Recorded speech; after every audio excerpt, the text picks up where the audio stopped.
thanks for watching. Just under a decade ago, Domtar's sawmill business in White River turned to dust, and the future of the single industry town was in doubt. But a historic partnership emerged with neighboring Pick-Mobert First Nation that has the mill and the town up and running again. John Thompson reports. Long-serving White River Mayor Angelo Bizzoni watched a trend of Northern Ontario mills mothballed and in bankruptcy, but he vowed to hold on to local industry even if the town had to spend over $1 million of its own money to buy it, and that's exactly what they did. White River and Pick-Mobert First Nation split half of the 35-year-old sawmill's ownership, creating a business model that is rebounding local fortunes. White River Forest Products' 120 employees rolled out the first boards in October. Companies bailed out through grants and loans were failing, but despite denied applications, the mill in White River has opened again. Without the township and the First Nations taking the immediate actions, I'm afraid that our sawmill would have followed suit with some of the others and been introduced to the wrecking ball. It's a very unique initiative, one that Ministry of Municipal Affairs did not support. The Ontario government, despite all of the programs that they say are there to help small communities in the forest industry, we got nil to no help, other than maybe a photo shoot on their part. The other half of that ownership belongs to former Tembec President Frank Dettori. The forestry industry icon arranged to sell chips to the recently launched Burla mill in Terrace Bay, started a trust fund for training in Pick-Mobert, and has plans to increase the 22,000 feet per hour up to 25 by year's end. He says selling wood into the rebounding American housing market is complex when it comes to government support.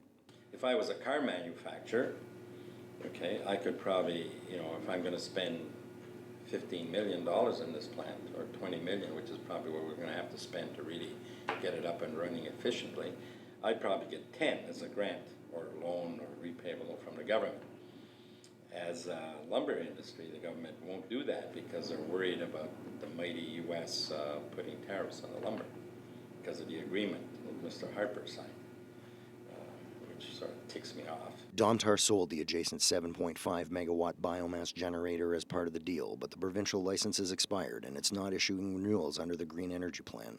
If White River had the deal Domtar had, it would have been able to power the entire mill with half of its energy capacity and sell the remainder into the grid at a profit. Well, we're lobbying for it, but there's about 130 companies out there also, who have the programs that have been terminated, and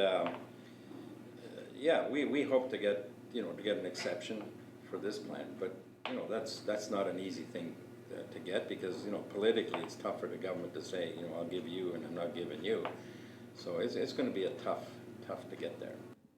With its entire wood supply within 100 kilometers, White River is among the lowest wood costs of any sawmill in eastern Canada. The hurdles remain significant, but White River has become a mill town once more. John Thompson, TBT News. Citizens of Red Rock can drink their water again. The Thunder Bay District Health Unit lifted a boil water advisory on Friday after 2 weeks.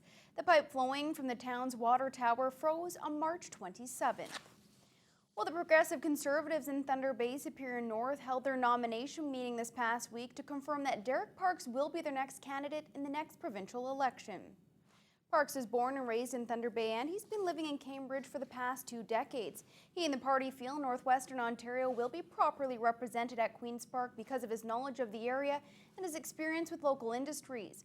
Parks says he will now be splitting his time between the Northwest and his family in Cambridge as he starts to talk to the public about issues that affect them. And I think we're really missing the opportunity to develop hardcore jobs and bring a booming economy back to the north. I mean, we've got the Ring of Fire, we've got gold opportunities, there's iron ore. The way to get out of this recession lies in Northern Ontario, and the relationships with the Aboriginal community, as key as they will be, will all get us out of this situation. Parks will be up against longtime MPP Michael Gravel and NDP candidate Andrew Foltz. Whenever the next election is held, Parks says he is hoping for a vote sometime this spring. Well, after a tough 2013, it appears the region's mining sector could be on the rebound.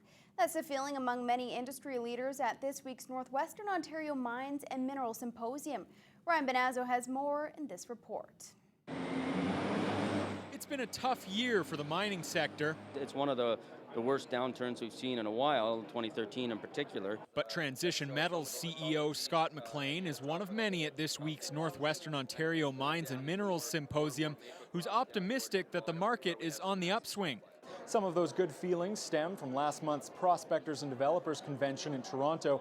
It's one of the largest mining conferences in the world, and that, says McLean, is where investors began to show renewed interest in the industry. Certainly from the PDAC onwards, we were feeling that there was a bit of a financing window that opened up, that companies were able to attract some investments into their companies. So we're certainly encouraged that the bull market will return. It's just determining exactly when that's going to happen. When you look at the markets, the junior companies have been able to raise a bit of money lately, and that means that some of the investors are coming back in to the market and buying shares. Some of the stocks in general have been going up, and that's what keeps everyone happy. Roughly 90 displays have been set up, manned by officials from prospecting and exploration companies, contractors, and suppliers. That kind of interest, Clark says, is in itself reason for optimism. We were kind of worried at the beginning because the markets are down, and it's impressive to see that everybody's really optimistic. Ryan Benazzo, TBT News. Well, the company credited for making what's being described as a significant platinum discovery in the region took home top honors at the annual Mines and Minerals Symposium. The team at Transition Metals was presented with the Discovery of the Year Award. The find north of Thunder Bay was honored by the Northwestern Ontario Prospectors Association. The company has been working with South African-based Impala Platinum on the project for 5 years. Transition Metals CEO Scott McLean says he believes the award will draw attention to the company and the discovery. We've got a big team of guys that include some solid, some of the best geoscientists in the world, in my opinion, or explorationists in the world, together with the technical expertise and support of a big company like Impala. It's really kind of brought a good team together that's been able to be rewarded with success, and to have that recognized by your peers in the area is something that's just a nice pat in the back to get, for sure. New Gold was named Developer of the Year for its Rainy River Gold project. 6 people were honored with Lifetime Achievement Awards, including CEDC Mining Service Project Manager John Mason. Well, the sun is setting on another rural school. The Karamat Accommodation Review Committee met for the final time to announce the closure of Karamat Public School near Long Lac. Committee Chair Gloria McCraw is praising the Greenstone School Board for helping it through the process, but says there just weren't enough students to continue operating. There's no word on the future of the building. Karamat's remaining children will be bused to Long Lac.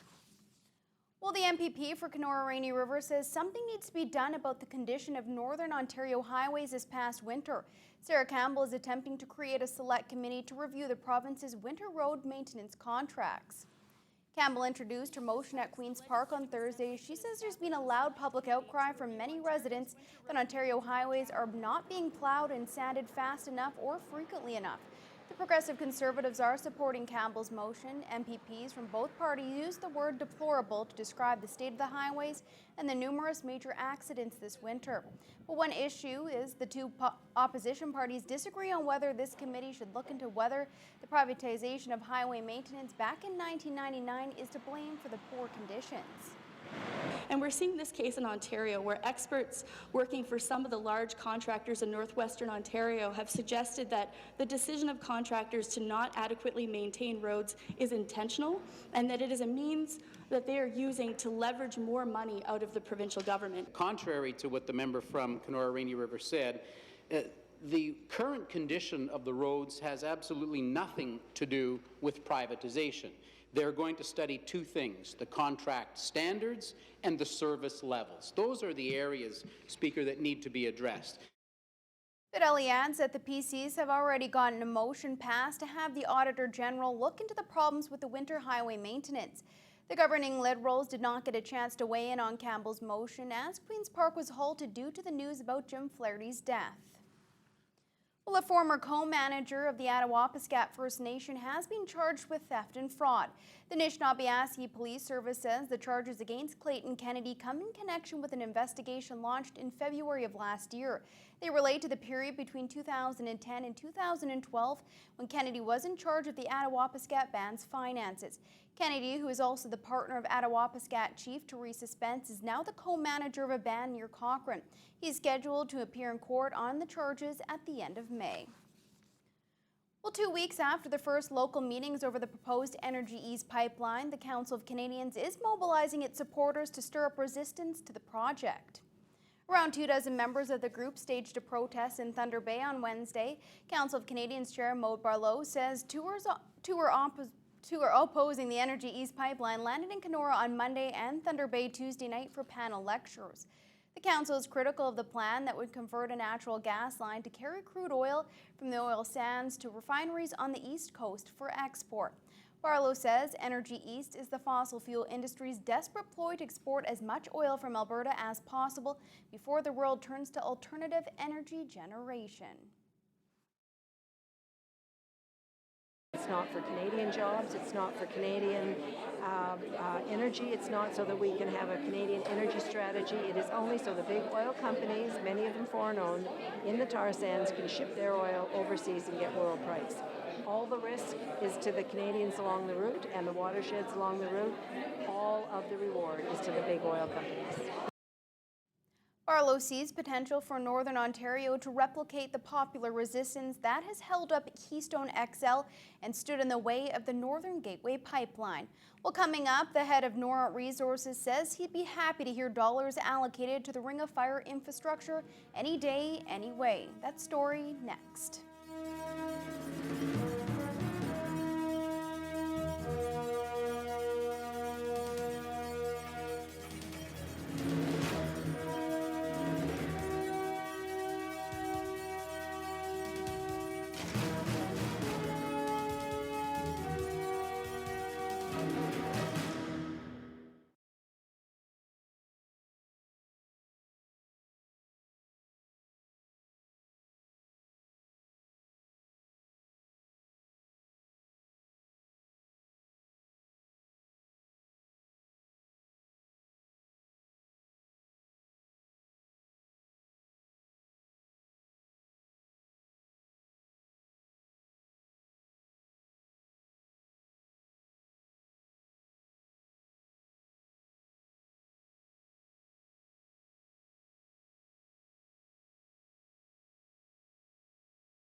Welcome back.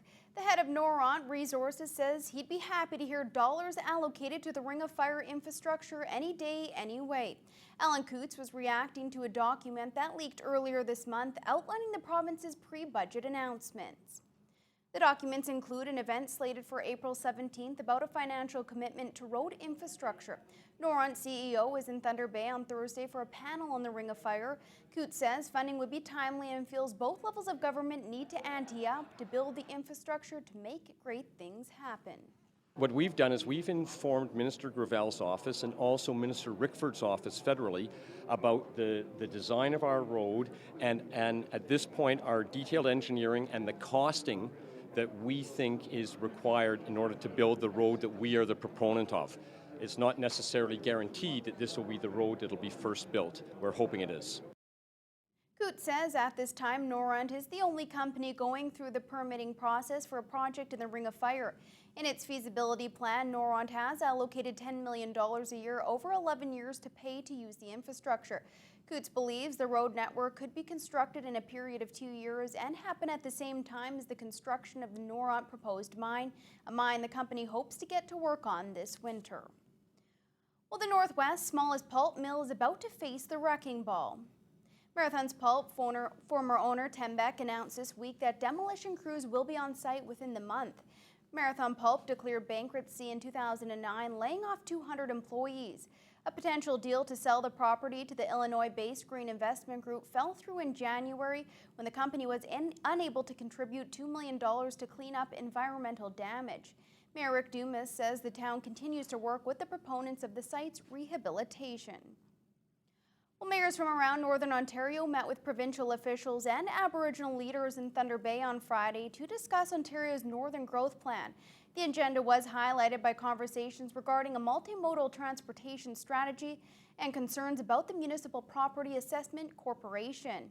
Ryan Benazzo reports. Productive meetings I've seen. Northern Ontario's large urban mayors have some specific ideas when it comes to the implementation of the province's Northern Growth Plan.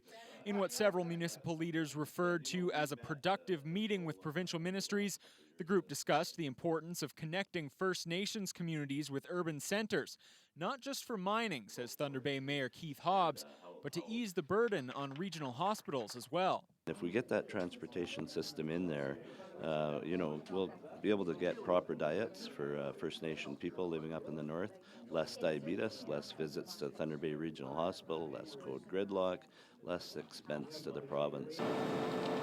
The mayors also have major concerns about the Municipal Property Assessment Corporation and the reassessment process that's cost several communities millions in lost revenue. Our tax bases are being eroded by big companies that use our roads, that pound our roads into oblivion, and they don't want to pay their fair share of taxes. So it's an issue that we're going to keep on, and it's affecting all the leaders that were here today. The 6 mayors in attendance each praised the province for its willingness to move forward regarding issues relating to the Northern Ontario Growth Plan. Sault Ste. Marie's Debbie Amoroso. We're actually starting to see some things start to fall in place, and I think that at our next meeting we may even be in a position to start making some decisions about, where do we need to focus? Where do we need to focus some financial support and some planning to move issues forward? Consumers in Fort Frances are spending $1 out of every $5 more in their local economy than they did last year. Organizers of the town's Go Local loyalty program are finding the reward plan has its own rewards. Fort Frances Go Local celebrates its first anniversary this month. Over the past year, it has not only attracted 40 local businesses, but the 500,000 Go Local points have handed out $23,000 in vouchers for local businesses, from real estate to groceries. According to a consultant's report, Fort Frances residents have responded by keeping 20% more spending in the community. Tanis Drysdale is a coordinator of Go Local. She says Fort Frances has been strengthened by keeping the dollars in the economy. There's lots of ways to grow your economy, but one way is to squeeze every dollar out that you can get, and we know that we got 20% more this year. The retailers like it because they know that when they give you points, they're really reinvesting it back in their community. So if you go down to buy a house or buy a vehicle, you'll be rewarded with quite a large number of points, and then those points go back in the community, and maybe a local retailer can then also afford to buy a truck or a car or a new house. In its second year, Drysdale foresees expanding to 50 businesses in Fort Frances and reaching across the district to Emo and Rainy River. A plan is also in the works to bring the nonprofit sector on board so loyalty points can be redeemed and donated to local charities. She expects that launch by the end of the summer. Well, stay with us. We'll have a story on the Nuclear Waste Management Organization wrapped up its spring tour of the Northwest and White River and Manitouwadge this week.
The Nuclear Waste Management Organization wrapped up its spring tour of the Northwest in White River and Manitouwadge this past week. The Learn More process has caught the attention of small towns across the region as Canada searches for a willing community to accept its nuclear waste. John Thompson reports. Attendance was low over 2 days, but White River's economy isn't in the same place it was when it began what the NWMO calls the Learn More process. By the time 40 residents passed through the organization's second open house in White River this week, the idled mill had risen under new ownership and the tumbling population had stabilized. Angelo Bizzoni is the mayor of White River. His priority is ensuring all demographics of people in White River and neighboring Pic-Mober First Nation have had their opportunity to have their questions answered. At this time, though, it's too early to tell. We did indicate shortly after our mill closed that White River was looking at various opportunities, and we wouldn't leave a stone unturned. Hoping that there's be some opportunities for our community. So this is just one that we're doing the research, and for the next number of years it'll just be gathering information. Patrick Dalsetti has represented the NWMO across the region this winter and will continue on to northeastern and southern Ontario.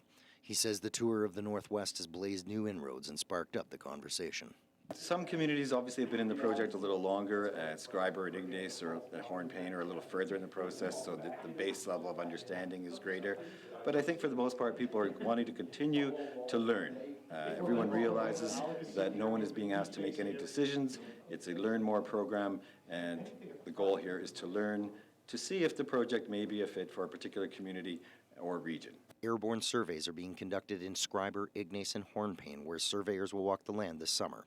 Evaluating the geology in areas identified around those communities could take several years. The three are the furthest along in the 9-phase ladder that will take another generation to decide the final resting place for Canada's nuclear waste. John Thompson, TVT News. Well, officials at Lakehead University are looking at how seniors lose or keep their driver's licenses across Canada. Ontario drivers over the age of 80 have to take a written test every 2 years, and that test is changing to try and catch early signs of Alzheimer's and other dementia. Those testing procedures are now being analyzed by the Centre for Research on Safe Driving at LU. Phil Darlington has more. It's a common perception that seniors pose a safety risk to other road users, and that belief is not unique to Thunder Bay.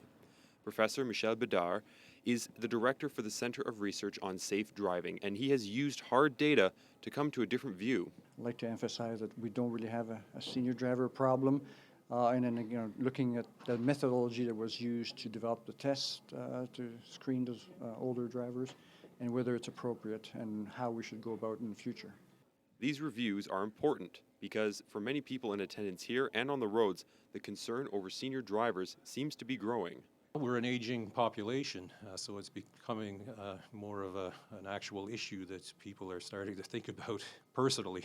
Bedard says the driving tests and results need to be reviewed because he has seen cases where some drivers who have been labeled as unsafe are still worthy of keeping their license and driving. There again, there's been policies put in place in other provinces like British Columbia that I think are quite problematic. Again, it does change in Ontario, but I think at least that they're making an effort to, again, not to mislabel safe drivers as unsafe. One of the issues that was brought up was British Columbia's driving test system, which, according to Bedard, can label a safe driver as unsafe and then revoke their license. The new system in Ontario does not have that ability, but the larger issue is identifying if seniors do pose a greater risk on the roads. I think we have to go back to the old issue, do we have a senior driver problem? And yeah, we have some senior drivers who may have health conditions that prevent them from driving safely, and we may have to look at that. Alert people to some of those things, and sometimes just knowing about them and what to pay attention to and so on can be helpful to people. Maybe in restricting their own driving to situations that are going to be less problematic for them and so on. One idea was to perhaps introduce a graduated system that would still allow seniors to drive. It would restrict their road use to minimize the risk, but would still allow them to keep their independence. Phil Darlington, TVT News. Thanks for watching. We'll see you next time.